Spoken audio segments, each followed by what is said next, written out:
Hello friends, தளபதி விஜய் வந்து CM ஆனது தான் போதும், ஆளாளுக்கு இப்போ கிளம்பிட்டாங்க. நானும் வந்து அரசியலுக்கு வரேன், நானும் மக்களுக்கு நல்லது பண்ண போகிறேன் அப்படின்னு. அந்த மாதிரி சமீபத்தில் ரஜினிகாந்த் அவர்கள் வந்து விஜய் பற்றி பேசினப்ப, அவர் மேலே எனக்கு என்னங்க பொறாமை, எனக்கு என்னங்க வன்மம் அப்படிங்கிற மாதிரி தான் சொல்லியிருப்பார். இருந்தாலும் அதை ஜெயித்தோன்னே ரஜினிகாந்த் அவர்கள் வந்து சொல்லியிருக்கணும். ஜெயிச்சு பல நாள் கழித்து பல பேர் குற்றம் சொன்னதுக்கு அப்புறம் ஒரு ப்ரெஸ் மீட் வச்சு அவர் பேசினப்பே தெரியுது, உள்ளுக்குள்ளே பார்த்தோம் அப்படின்னா அவருக்கு பொறாமை இருக்குது அப்படின்னு. இப்போ அவருடைய அரசியல் நடவடிக்கை பற்றி ஒரு பெண் வந்து வீடியோவில் பேசியிருக்காங்க. என்ன சொல்லியிருக்காங்க அப்படிங்கிறத கேளுங்க. என்னன்னு தெரியல, மக்கள் மேல இவ்வளவு பாசம், மக்கள் மேல இவ்வளவு அக்கறை, மக்களுக்கு மாற்றம் தரணும்னு சொல்லிட்டு எல்லாம் எச்சனை எல்லாம் ஓடியாராங்க. ஒரு இடத்துல மரணம் தடக்குறாங்க, ஒரு இடத்துல கட்சி நான் தனியா ஆரம்பிக்கிறேன் அப்படின்ட்டு ஓடியாராங்க. எல்லாம் இவராலதாங்க வருது. இவர் சும்மா இருந்தா தானே எதனாவது பண்ணின்னு இருக்கிறாரு, எல்லாரையும் மனசையும் தூண்டி விட்டு வேடிக்கை பார்த்து நிற்கிறாரு. வேற யாரு? நம்ம சிஎம் அவர்கள் தான். அவர் வந்து ஒவ்வொன்னா ஆரம்பிக்கிற வச்சு நம்மலாம் இந்த அளவுக்கு இருந்து இப்படி இருக்கிறோமே அப்படின்னு ஒரு குற்ற உணர்ச்சியில எல்லாருக்கும் தோணுது போல. ஏன்னா நம்ம சில வருஷத்துக்கு முன்ன நம்ம ஒருத்தர் ரொம்ப எதிர்பார்த்தோம், சூப்பர் ஸ்டார் ரஜினிகாந்த் அவர்கள்.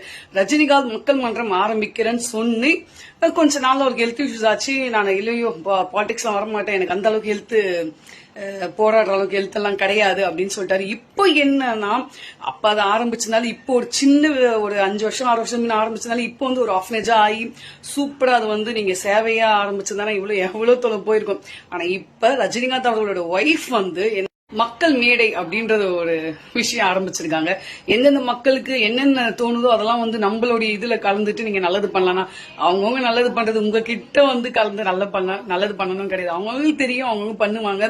உங்களுக்கு நல்லது பண்ணணும் அப்படின்னு தோணுச்சுன்னா, நிறைய பசங்க படிப்பு செலவு இல்லாம இருக்காங்க, நிறைய ஏழை மக்கள் இல்லாம நிறைய வறுமையில இருக்காங்க. அதே மாதிரி நிறைய இடத்துல பாத்தீங்கன்னா பஸ் வசதி கிடையாது, ஹாஸ்பிட்டல் வசதி கிடையாது. அதெல்லாம் இருக்கு. அதெல்லாம் நீங்களே செய்யலாம். நீங்களே செஞ்சினாலே உங்களுக்கு எல்லாம் வந்து எவ்வளவு புண்ணியம் கிடைக்கும். எத்தனையோ தலைமுறைக்கு சொத்து சேர்த்து வச்சிருக்கீங்க, நீங்களே செய்யலாம். நாங்கெல்லாம் கூடி செய்யணும்லாம் கிடையாது. நீங்க செஞ்சாலே ஆட்டோமேட்டிக்கா உங்களை தேடி எல்லாரும் வருவாங்க. நீங்களாம் வந்து கை கோத்துக்காங்க, யாரும் கோக்க தேவையில்லை. நீங்க எவ்வளவு வேணாலும் சொல்லலாம். எத்தனையோ பேருக்கு புக் வாங்கி தரலாம், பேக் வாங்கி தரலாம், இவ்வளவு இருக்குங்க. இந்த ராகவேந்திரா மன்றம்லாம் இருக்கு இல்லையா, சோ அந்த மண்டபத்துல வந்து எதனா ஒரு சின்ன ஒரு அமௌண்டா வாங்கிட்டு கூட கல்யாணம் நடத்தலாம். இந்த மாதிரி நிறைய விஷயம் நீங்களே பண்ணலாம். இதுல முக்கியமான விஷயம் என்னன்னா, ரஜினிகாந்த் அவர்கள் என்ன சொன்னார்னா, விஜய் வந்து சிஎம் ஆனது ஒரு எம்எல்ஏ எல்லாம் இல்லாம டைரக்டா ஒரு சிஎம் ஆனதுதான் பயங்கர வந்துருச்சு, அதெல்லாம் தெளிஞ்சு இப்பதான் நான் வந்தேன் அப்படின்ட்டு ஒரு இன்டர்வியூல சொன்னாரு. இப்ப அண்ணாமலை என்ன சொல்றாருன்னா, லதா ரஜினிகாந்த் இதை ஆரம்பிச்சாங்களே, ஐயோ எனக்கு ஒரு ஷாக்கா இருக்குதுன்னு. ஆளாளுக்கு ஷாக் ஆகினே இருக்கும், ஒன்னும் பண்ண முடியாது.